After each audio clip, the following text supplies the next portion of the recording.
നല്ലൊരു ഇൻട്രസ്റ്റിംഗ് ആയിട്ടുള്ള ഒരു പ്ലോട്ട് ആയിരുന്നു ചത്ത പച്ചയുടേത്. കാരണം ഇതിന്റെ ടീസർ തൊട്ടിട്ട് ട്രെയിലർ വരെ അത് മെയിൻറ്റെയിൻ ചെയ്തു പോലുള്ള ഒരു എക്സ്പെക്ടേഷൻ ഉണ്ട്. ആ ഒരു മെയിൻ ഐഡിയ നല്ല രീതിയിൽ അവർ എക്സിക്യൂട്ട് ചെയ്തിട്ടുണ്ട്. പക്ഷെ അതിന്റെ ഒരു മെയിൻ സ്റ്റോറിയിലേക്ക് കടന്നതോടുകൂടി എവിടെ ഫോക്കസ് ചെയ്യണം എന്നറിയാതെ പോയൊരു തത്രപ്പാടായിരുന്നു പിന്നെ കാണാൻ കഴിഞ്ഞത്.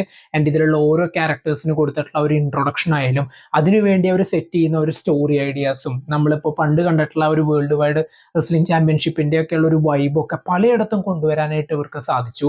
പ്രത്യേകിച്ച് ഇതിലത്തെ ഓരോ ക്യാരക്ടേഴ്സിന് കൊടുത്തിട്ടുള്ള ഒരു നെയിമും അതിനനുസരിച്ചുള്ള അവർക്ക് കൊടുത്തുള്ള ഒരു ഇൻട്രോ കാർഡ്സും ഒക്കെ തന്നെ ശരിക്കും നല്ല ചാർജ് ആയത് ആ ഒരു സ്റ്റോറിനെ നിർത്തുന്ന രീതിയിലായിരുന്നു സെറ്റ് ചെയ്തിട്ടുണ്ടായിരുന്നത്. അതിന്റെ കലൈ കിങ്സന്റെ ഒരു ഫൈറ്റ് കൊറിയോഗ്രാഫി കിട്ടിലനായിട്ട് തന്നെ ചെയ്തിട്ടുണ്ട്. ആൻഡ് ഇതിലുള്ള പല ആക്ടേഴ്സും അതിനു വേണ്ടിയിട്ട് നല്ല എഫേർട്ട് ഇട്ടിട്ടുണ്ടെന്ന് തന്നെ കാണാൻ സാധിച്ചിരുന്നു. ആ ഒരു ഫ്ലാഷ് ബാക്ക് കാണിച്ച് എങ്ങനെ ഇവർ ഈ ഐഡിയയിലേക്ക് എത്തുന്നു എന്നുള്ള ആ ഒരു സ്റ്റോറി ഒക്കെ നല്ല പോലെ തന്നെ ഫസ്റ്റ് ഹാഫിൽ അവർ മെയിൻറ്റെയിൻ ചെയ്തു. ആൻഡ് സെക്കൻഡ് ഹാഫിൽ അനാവശ്യമായിട്ടുള്ള ഒരു ക്യാമിയോ റോളും അതുപോലെ തന്നെ അതിൻ്റെ ഇടയിൽ കുറെ കോൺഫ്ലിക്റ്റുകളൊക്കെ കുത്തിക്കയറ്റി പടത്തിന്റെ മൊത്തത്തിലുള്ള ഒരു വൈബ് നശിപ്പിച്ചായിട്ടാണ് തോന്നിയത്. ആൻഡ് അതർവൈസ് ആ ഒരു മെയിൻ കോർ പ്ലോട്ടിന് വേണ്ടിയിട്ട് കണ്ടു നോക്കാവുന്ന ഒരു വൺ ടൈം വാച്ചബിൾ എക്സ്പീരിയൻസ് ആയിട്ടാണ് ചത്ത പച്ച തോന്നിയിട്ടുള്ളത്.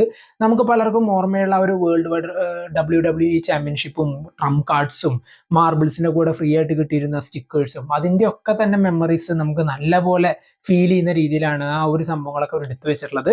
സോ പടം നിങ്ങൾ കണ്ടു നോക്കുക. കണ്ടവർ നിങ്ങളുടെ അഭിപ്രായങ്ങൾ കമന്റ് ബോക്സിൽ നോട്ട് ചെയ്യുക. കാണാത്തവരുണ്ടെങ്കിൽ ജസ്റ്റ് കണ്ടു നോക്കുക.